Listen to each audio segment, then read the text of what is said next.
Déjenme presentarles esta charla sobre grupos de simetría, que es introductoria a la mecánica cuántica. Bueno, más bien es lateral a la mecánica cuántica y es introductoria al cómputo cuántico. Estos homenajes aquí en el Simvestab se me ocurrieron después de una visita que le hice a Mac a mediados del año pasado. Entonces, visitándolo, me presentó sus hexágonos y tuve el honor de que me regalara estos dos. Me regaló también un libro que pensé que lo tenía aquí, pero lo tengo en casa. No, te regaló una cajita con tijeras y tiras de papel. Eso no, lo vi que ahí el instrumento de trabajo, pero esto ya no lo tengo. Y bueno, sé que él siempre fue muy... no le gustaban los homenajes personales, y por eso es de que, aunque le mencioné el simposio que organizamos a finales de octubre, le dije que íbamos a centrarnos sobre su trabajo, no tanto en su persona. Lo vio con gusto y con agrado, supongo yo. Y bueno, al final salen las cosas mal, porque parece que sería acorde con su preferencia de no recibir homenajes personales. Pero bueno, siguiendo sobre las líneas de trabajo que él desarrolló, permítanme hablar de los grupos de simetría en mecánica cuántica, el concepto de representaciones, después los caracteres, esto con el fin de enunciar simplemente, no lo voy a exponer, de enunciar los lemas de Schur, los lemas de Burnside, que son esenciales para la resolución de ecuaciones de onda, de ecuaciones diferenciales de onda, y este fue el tema de su tesis de doctorado. Hablando de estos conceptos, quisiera hablar de un trabajo propio que he estado desarrollando con una investigadora de postdoctorado aquí, y que hemos visto que podemos traducir conceptos de cómputo cuántico al lenguaje de grupos de simetría, y eso nos permite hablar de una medida de entrelazamiento. El entrelazamiento, el enredamiento, entanglement, que se usa en inglés, es un concepto muy importante actualmente en las comunicaciones de tipo cuántico. Todavía no hay demasiadas computadoras cuánticas de tipo comercial, pero seguramente las habrá, y esos conceptos cobrarán cada vez mayor importancia. La charla es de tipo muy técnico, tiene muchos conceptos, tiene mucha notación matemática, espero no aburrirlos con esto, y bueno, me atreví a ilustrarla con fotografías de la época. Entonces nos vamos a remontar a la época de las cavernas. Para presentar los grupos de simetría, recuerdo que ODN denota a las isometrías lineales en el espacio de Rn. Entonces, como son isometrías, son bien rotaciones o bien reflexiones. Y SO es el grupo que consiste de todas las transformaciones que preservan la orientación. Entonces, para fines prácticos, SO consta de todas las transformaciones lineales no singulares que tienen determinante 1. Los grupos de cristalografía son los grupos en n igual a 3, que en n igual a 3 dejan invariantes a los sólidos platónicos. Los sólidos platónicos son 5, el tetraedro, el hexaedro, el tetraedro, el dosaedro y el dodecaedro. Entonces, los grupos que dejan invariantes a los sólidos platónicos son los grupos cristalográficos y son un subgrupo de SON. G de NK, pues son las transformaciones que son invertibles. Si fijamos como K un campo, Usualmente en la geometría clásica el campo K es el de los números reales, en la mecánica cuántica el campo K es el de los números complejos, en la criptografía moderna el campo K es la de los campos finitos. Entonces GLDNK es el grupo de transformaciones invertibles y SL es su grupo especial, el de transformaciones que tienen determinantes distintos de cero, perdón. Aquí, determinante 1, ¿cómo está? O de NK es el grupo de transformaciones unitarias, L por L transpuesta nos da la identidad, y SO son las transformaciones unitarias que preservan la orientación. O de N es el símil a O de N, pero aquí el campo es el de los números complejos. Entonces, U de N consiste de todas las matrices o todas las transformaciones lineales que al ser multiplicadas por su respuesta conjugada nos da la identidad. Y SU son las transformaciones en U de N que tienen determinante 1. Si P más Q es N, si en AN, que es la dimensión del espacio, lo dividimos en dos grupos de dimensiones, P de un tipo, Q de otro tipo, entonces O de PQ consiste de todas las transformaciones que nos dejan invariante a la matriz J. La matriz J es la matriz que parece la matriz de identidad, pero tiene P unos y Q menos unos. La mecánica relativista, la física relativista se realiza en los grupos de Lorentz que dejan que distinguen a 3 dimensiones espaciales y a una dimensión temporal. Son Lorentz. Las transformaciones de Lorentz, sí. Las transformaciones de Lorentz. Y SO pues es el grupo... No son Poincaré todavía. No son Poincaré todavía. No, eso es Lorentz. Y SO es el grupo de transformaciones en este grupo que tienen determinante 1. Esos son los grupos de simetría. Tenemos que un grupo topológico es un espacio topológico dotado de una estructura de grupo en el cual las operaciones canónicas del grupo, que son el producto y el tomar inversos multiplicativos, son transformaciones continuas. Eso es un grupo topológico. Así que el campo de los números reales, el campo de los números complejos y las transformaciones lineales generales son grupos topológicos que tienen la peculiaridad de que son grupos localmente compactos. Que sean localmente compactos significa que la unidad del grupo tiene una vecindad que es compacta.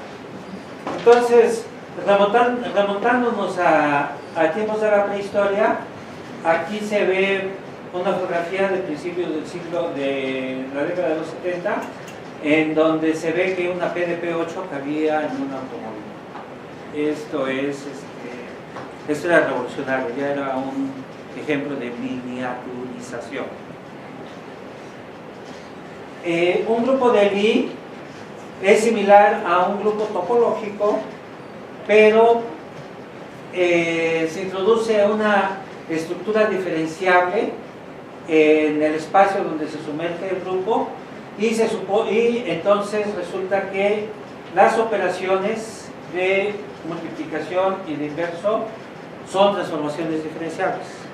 Eso es un grupo de Lie, y un grupo lineal de Lie es un grupo cerrado en la topología del espacio donde se inyecta de este grupo de transformaciones. Entonces, en física, cuando se habla de grupos de Lie, en general uno se está refiriendo a grupos topológicos que son lineales.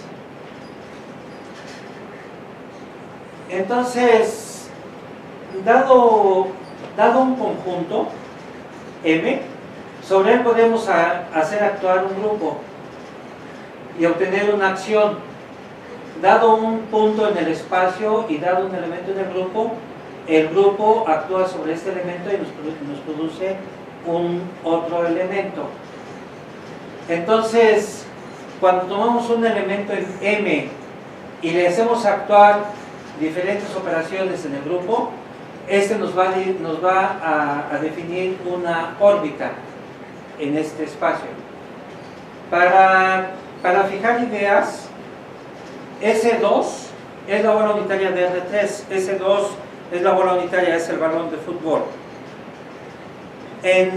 Si tomamos una esfera, un balón de fútbol, y elegimos un eje de rotación, imaginemos el planeta Tierra, e imaginamos como eje de rotación la línea que une el polo norte con el polo sur. Entonces, cuando tomamos una rotación en el plano, dado un punto en la superficie terrestre, lo podemos girar de acuerdo con el elemento que elijamos en el disco unitario, que es el de las rotaciones. Entonces, si tomamos un punto en la esfera y lo hacemos y sobre él actuamos con acciones en este grupo, lo que estamos obteniendo son las líneas paralelas en donde está el punto sobre la Tierra. ¿Sí? Este es el concepto de acción de un grupo sobre un conjunto. Y los temas de álgebra, que es el resultado de este tipo de juegos, pues es ver cómo van actuando este tipo de transformaciones sobre objetos concretos. Entonces, tenemos que un grupo actúa sobre sí mismo mediante la operación de conjugación. Entonces, dado un elemento H en G, hacemos actuar otro elemento G minúscula en este grupo sobre H, pos multiplicándolo por G y pre multiplicándolo por G a la menos 1, por el inverso. Entonces, el problema de decidir cuándo un elemento pertenece a la órbita de otro elemento es un problema computacionalmente difícil.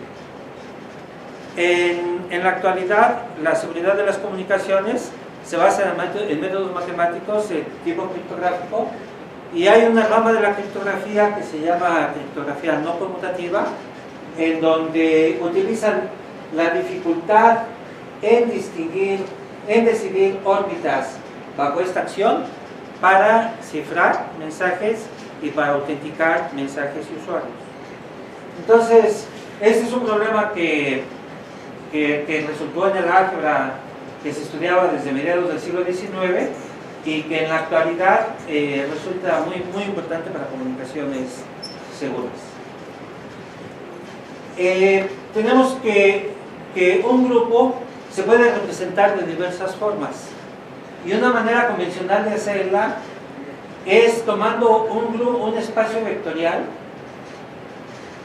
y entonces buscar un homomorfismo del grupo G que queremos representar como en el grupo de transformaciones invertibles en el espacio vectorial E. Entonces, una representación de un grupo significa ver al grupo como un grupo de transformaciones lineales que son invertibles en el espacio E. Y el espacio E en este caso se dice ser el soporte de la representación, y cuando E es el espacio de dimensión n sobre los complejos, entonces decimos que la representación ρ es una representación de matrices, y lo es porque cada elemento del grupo G se puede ver como una transformación lineal aquí, y toda transformación lineal aquí se ve como una matriz. Entonces, todo grupo que admite una representación puede verse como un subgrupo en el grupo de matrices de tamaño n par n, donde n es la dimensión del espacio. Para colegas contemporáneos míos, pues verán que esa es la segunda época de los Beatles, el álbum de Penny Lane, la canción. Entonces, tenemos que para cualquier representación que tengamos el grupo como un grupo de transformaciones en este grupo, siempre podemos definir un producto interno o un producto escalar en el espacio vectorial, de manera tal que la representación nos defina una isometría. Que valga esta igualdad significa que la transformación ρ es conforme, preserva ángulos y preserva longitudes. Entonces, cuando tenemos una representación, podemos darle una connotación geométrica y ver a un grupo como un grupo de transformaciones que preservan ángulos y distancias en un espacio de dimensión finita. Y decimos que un subespacio es invariante bajo la representación ρ si cuando aplicamos la transformación correspondiente a G en el subespacio, la imagen queda dentro del espacio. Entonces estos son conceptos de la geometría que fueron utilizados mucho en la mecánica cuántica desarrollada en la segunda mitad del siglo XX. Y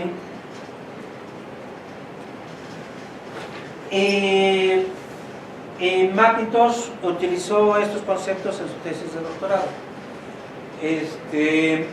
Tenemos que se puede ver que toda representación que sea irreducible de un grupo finito siempre puede ser realizada en un espacio de dimensión finita, y una representación es completamente representable si se puede escribir como la suma directa de representaciones irreducibles. Entonces este es un teorema similar al de representación o descomposición de los grupos abelianos. Son resultados clásicos. Toda representación de dimensión finita de un grupo finito siempre va a poderse descomponer de manera canónica. Ya en algún momento hoy día se estaba hablando de que la manera de introducir programas y datos en una computadora era esto en el RDQ. Vamos a decir que dos representaciones sobre ciertos espacios de un mismo grupo cumplen con una condición de esto. ¿Cómo se diría? Intertwining. De conmutación. Entreverado. ¿Cómo? Entreverado. Entreverado. Un operador entreverado es una transformación lineal de ese espacio en ese otro espacio, de manera tal que conmuta con la aplicación del operador T. Entonces se satisface esto. Y esto en otros términos algebraicos significa que tenemos un homomorfismo G correspondiente a la representación del grupo G. Y las representaciones son equivalentes si es que nos define un homomorfismo uno a uno isómorfo. Es decir, si nos define un isomorfismo. Entonces, el lema de Schur lo que dice es que si tenemos dos grupos que no son equivalentes, entonces el único homomorfismo posible es el nulo, es el cero. Significa que si no son equivalentes, no hay manera de compararlos. Es una situación muy dura. No hay manera de compararlos, no hay manera de introducir uno como un subgrupo del otro, más que de manera trivial. Todos se van al cero. Y que todos se van al cero es no dar ninguna información. Y la segunda parte del lema de Schur nos dice que si tenemos un mismo espacio, una misma representación, entonces la única manera que tenemos de cambiar o de obtener un nuevo homomorfismo es de tomar la identidad y multiplicarla por una constante. Es decir, tenemos una homotesia. Es decir, lo único que tenemos es un cambio de escala. Entonces, esto también es muy rígido porque no podemos encontrar geomorfismos distintos de múltiplos de la identidad. Eso es lo que nos está diciendo. Pero esto puede ser útil en la teoría de control cuántico, cuyos autores en general eligen unidades en masa igual h barra igual a 1. Y uno después no sabe cómo regresar a las unidades físicas, ¿verdad? Es cierto, bueno, lo acaba de explicar muy bien el profesor Mielnik. Si nosotros vemos en la actualidad cualquier libro de física relativista, me voy a disculpar si digo una burlada, por favor, disculpe profesor. Uno siempre ve que la velocidad de la luz le pone en el valor 1. O C también 1, obviamente. O C. Y entonces C es la velocidad de la luz, y que sea de 300.000 kilómetros por segundo, o que sea 1, o que sea la letra C, es indiferente, y eso es por casi con eso. ¿Sí? Bueno, para hablar del teorema de Born-Sachs, uno, desde el punto de vista del álgebra, introduce un artilugio matemático que son esta noción de caracteres. Entonces, cuando tenemos un grupo G y una representación en un espacio vectorial, en un espacio lineal, vamos a decir que una transformación de tipo carácter es una función del grupo en los complejos, de manera tal que cada elemento del grupo G lo está aplicando en la traza, es decir, en la suma de los elementos en la diagonal de la matriz que representa a la transformación representada por G, o que representa a G.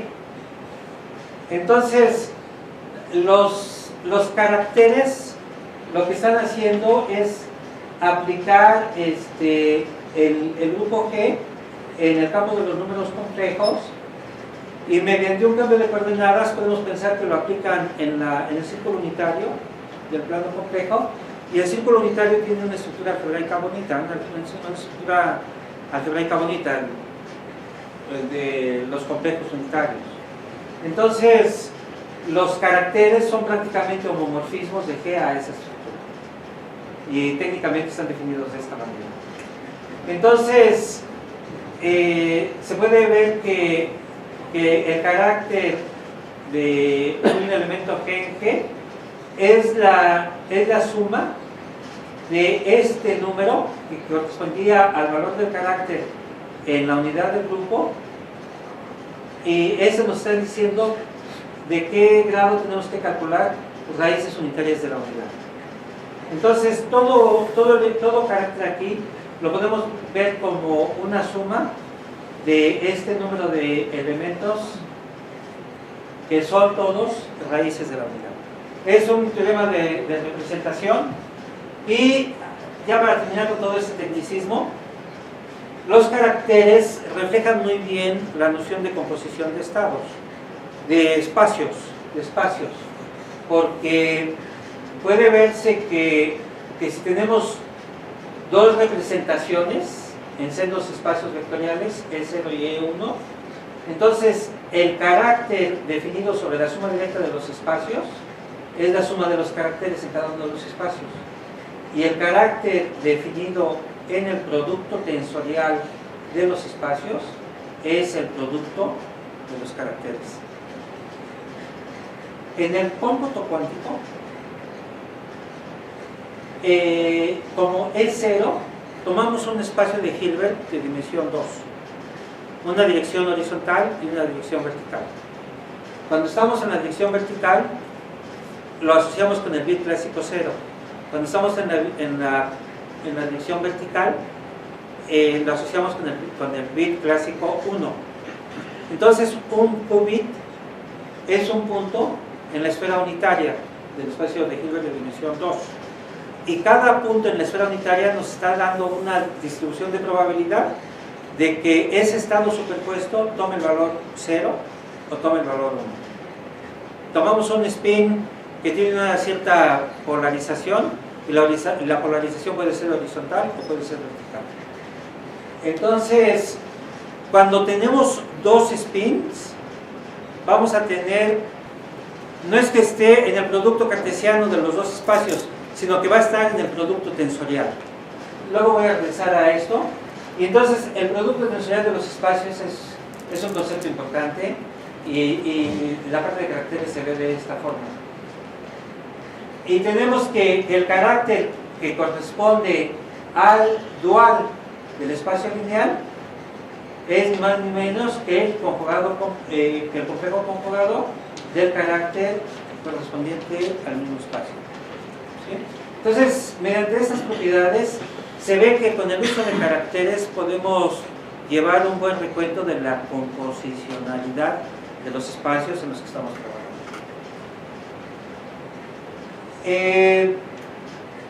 Entonces se puede ver mediante esos conceptos que el número de representaciones irreducibles de un grupo G va a coincidir con el número de clases de conjugación en el grupo. Y esto nos dice, como lo mencionaba anteriormente, que el cálculo de clases de conjugación es un problema complejo. Es tan complejo que sirve para mantener comunicaciones seguras en la actualidad. Y entonces eso nos está hablando de la dificultad en clasificar a todas las representaciones irreducibles que podamos tener en un grupo. Esto es un problema de combinatoria que es muy importante, o que ha sido muy importante desde siempre. El teorema de Burnside, ya déjenme saltar todas estas definiciones técnicas y aburridas. La proporción de Burnside, el teorema de Burnside lo que nos dice es que si tenemos un grupo G cuyo orden se puede expresar como el producto de potencias de únicamente dos números primos, entonces el grupo es resoluble. Que sea resoluble significa que podemos encontrar un grupo, una sucesión de descomposiciones del grupo que se van a estacionar hasta el grupo trivial, que consiste de un único elemento. Entonces, ese teorema de Burnside lo que nos está dando es una caracterización de grupos solubles. Y nos da una clasificación de todos los grupos que son simples. Estos pueden ser grupos cíclicos de orden primo, o grupos alternantes de orden al menos 5, o miembros de estas 16 familias de grupos de Lie, o uno de los 26 grupos simples que se llaman esporádicos. Estos se construyen de manera muy específica utilizando grupos de invariancia de los grupos cristalográficos. Y tenemos que si G es un grupo no abeliano simple y su orden es divisible, perdón, si tenemos un grupo G que es no abeliano y es simple, entonces no puede ser ninguno de estos y significa que no debe de cumplir con la hipótesis del teorema de Burnside y por lo tanto su orden debe de ser divisible por al menos 3 números primos. ¿Sí? Toda esta es tecnología y conceptos matemáticos que fueron desarrollados en la primera mitad del siglo XX y que fueron desarrollados en el ámbito del álgebra, pero luego tuvieron aplicaciones en la mecánica cuántica. Tenemos que en una sucesión de artículos, Macintosh desarrolló un conjunto de herramientas para resolver tanto analíticamente como computacionalmente ecuaciones de onda de la mecánica cuántica. Y su tesis de doctorado, que fue presentada en el 72 en la Universidad de Uppsala, solamente consistió de una revisión, de una autocrítica de sus propios trabajos y la tesis, ¿no se ve? La tesis, esta es la portada. Como verán, la raya que aparece en medio es el filo de la tesis. Es el filo de la tesis. Entonces era un folletito todo pequeño, pero se refería a 8 o 10 artículos publicados y a varios capítulos de libros. Y entonces el profesor sueco Levin. Levin, el asesor había fungido varias veces como jurado de los premios Nobel, y él mismo reconocía que la tesis de Mackintosh tenía los méritos para aparecer en una candidatura de premios distintivos. Esta tesis fue presentada en el 72. El trabajo que hemos hecho aquí en el Simvestav procura transportar la noción de qubits y de coregistros al lenguaje de las transformaciones en grupos de simetría. Entonces lo que sigue es trabajo que he desarrollado con Dalia Cervantes. Tenemos que el espacio de los qubits es el espacio de Hilbert de dimensión 2 sobre los complejos, y el espacio de los coregistros es el producto tensorial reiterado de esto. El símil que me gusta hacer para representar esto es el gato de Rödinger. El gato de Rödinger está muerto o está vivo. Entonces, cuando el gato de Rödinger está en su jaula no sabemos si el gato está vivo o está muerto. Cuando abrimos la jaula y tomamos una medición, ya vemos si el gato está vivo o está muerto. Entonces, cuando tenemos un solo gato, tenemos dos posibles estados deterministas: gato vivo o gato muerto. Pero si tenemos dos jaulas, entonces tenemos 4 configuraciones: muerto, muerto, muerto, vivo, vivo, muerto, vivo, vivo. Si tenemos 3 gatos de Rödinger, tenemos 2 al cubo configuraciones. Si tenemos n gatos, tenemos 2 a la n configuraciones. Hoy, todo el cementerio. Entonces, en el cómputo cuántico, cuando tenemos n registros, vamos a tener 2 a la n posibilidades.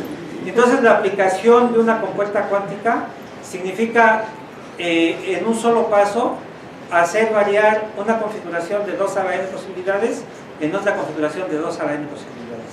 Esto es lo que llaman la capacidad intrínsecamente paralela del cómputo cuántico.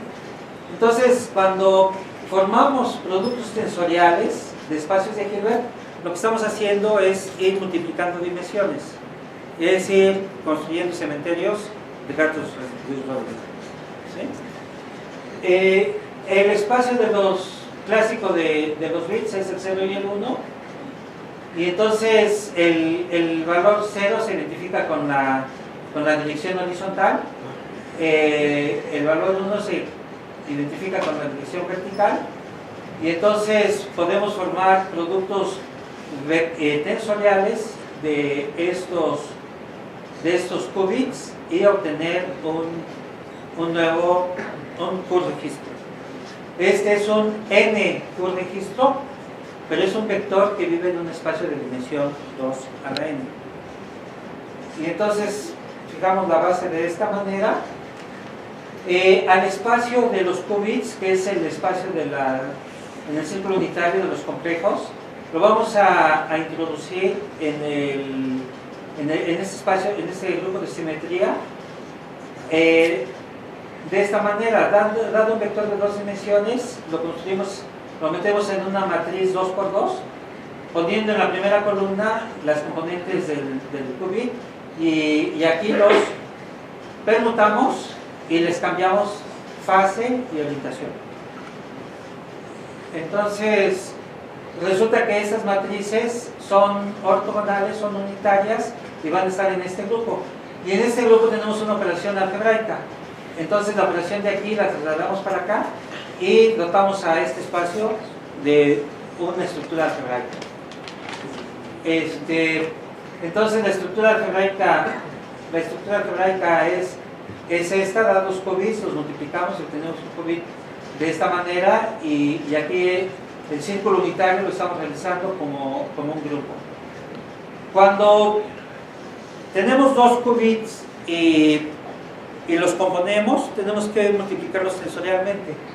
Entonces, cuando en cada uno aplicamos la transformación que definimos anteriormente, siguiendo las reglas de cálculo del producto tensorial, nos debe de dar esta matriz.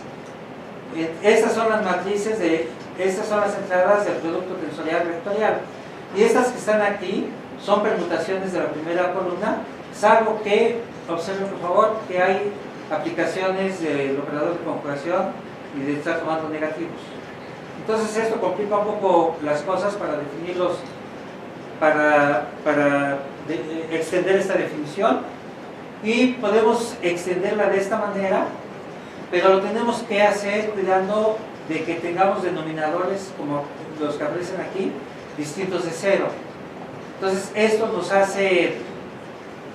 nos obliga a considerar 4 posibles extensiones. Estas 4 posibles extensiones, cada una está definida en un mapa de la esfera de 4 dimensiones vista como una variedad diferencial.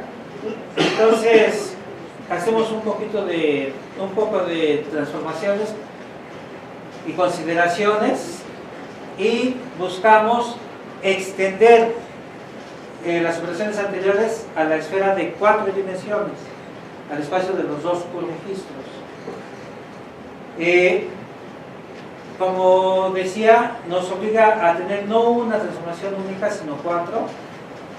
Y estas 4 no solamente están bien definidas en los Q-registros que son separables, no en todos. Los Q-registros que no son separables corresponden a estados cuánticos entrelazados. Entonces, significa que la extensión que estamos definiendo queda bien definida en los espacios que son separables, pero no en los que están entrelazados. Entonces, eso nos motiva para definir una medida de entrelazamiento, y tomamos la norma espectral de estas transformaciones, le restamos un 1, y el valor que nos da nos va a dar una medida de entrelazamiento. Y podemos hacer prácticas y ver que esto nos distingue muy bien a los estados que son separables de los que no lo son, con este valor 0, y comparada con algunas otras medidas de entrelazamiento debidas a la entropía de von Neumann, vemos que hay perfecta consistencia. De acuerdo con la entropía de von Neumann, lo que él nos dice que hay algo muy entrelazado, nuestra medida de entropía también nos dice que está muy entrelazado. Bueno, es eso lo que les quería presentar. Son técnicas matemáticas que usó McIntosh en su tesis de doctorado de los años 70 y que son técnicas usuales en el desarrollo de matemáticas de la mecánica cuántica. Buscando ilustraciones, como vieron, de tiempos de los 60, 70, correspondientes a la época del Mac, concluí esta presentación con esta imagen de Hotel California, que yo no sé si era debido a las evocaciones de poemas de William Blake, que le gustaba tanto a Mac.